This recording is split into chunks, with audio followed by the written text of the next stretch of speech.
to your weekly World Climate Change News Report. Our headlines this week are coronavirus causing more concern than climate damage, the sea becoming a threat, polar ice caps melting sextuple as much since the 90s, cities testing new ways of tackling the rising sea level, the underestimation of climate change, extreme climate records across the world, effects without return in the Amazon, the wealthiest influence on climate change, and bank payments to petrol industries. For our first story, more and more countries worldwide are imposing lockdown and restrictions of movement to curb the spread of the coronavirus. This resulted in a steep decline in air pollution. However, fossil fuel consumption might reach a peak again once the pandemic has slowed down and economic activities resume, as said by the International Energy Agency's executive director.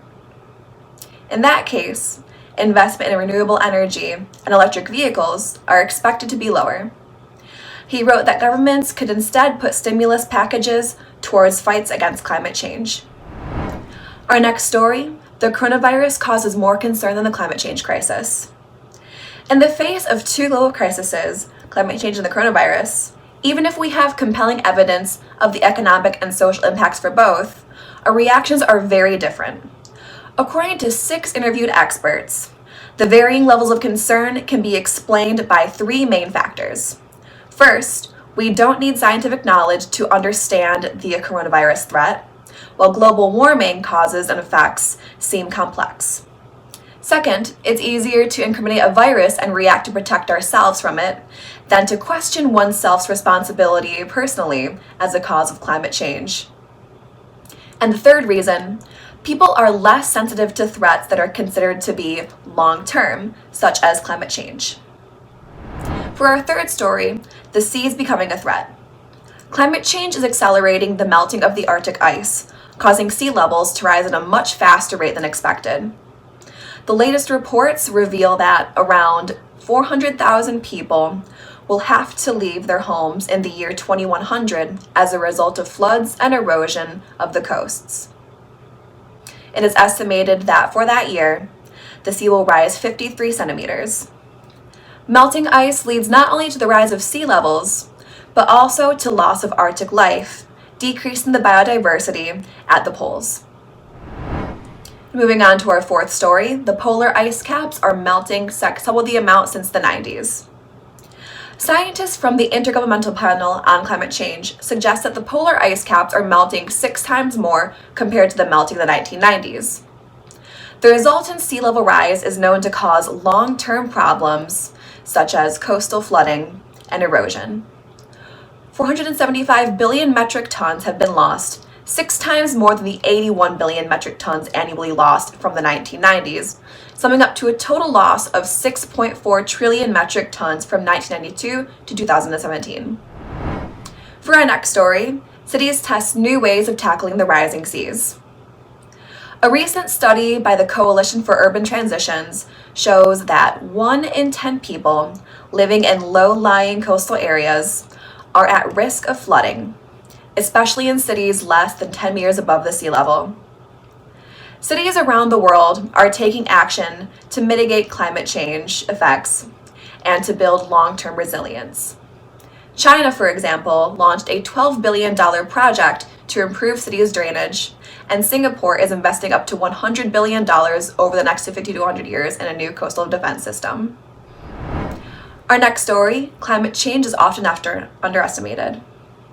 Scientist Noah Diffenbaugh from Stanford University explains in his new paper that predictions which depended on historical observations were underestimated by about half the actual number of extreme weather events in Europe, the US, and Eastern Asia.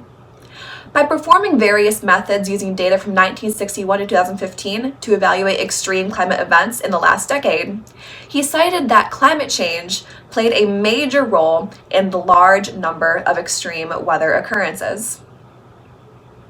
Organizations should integrate climate change assessments when performing calculations for their developments. Our next story, extreme climate records set across the world. According to the latest climate data by the EU's Climate Monitoring Service, The winter data of the Northern Hemisphere this year could very well be regarded as one of the extremes due to climate change. The average temperature across Europe this year was 3.4 degrees above the normal, making it the warmest winter ever. Circulation of strong winds in the stratosphere strengthened the jet streams below, bringing the coldest winter to Alaska in 21 years. Winds up to 160 kilometers per hour blew across Canary Islands, sweeping sand and dust from the Sahara 300 miles away. Next, effects that return the Amazon. The Amazon is going through its worst days, and there is no turning back.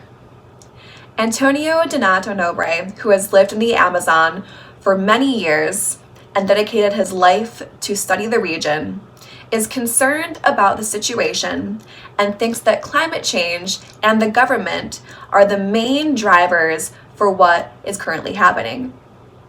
Brazil went from being a leader in reducing deforestation to being very much on top of those currently most deforested, without counting the most recent fires.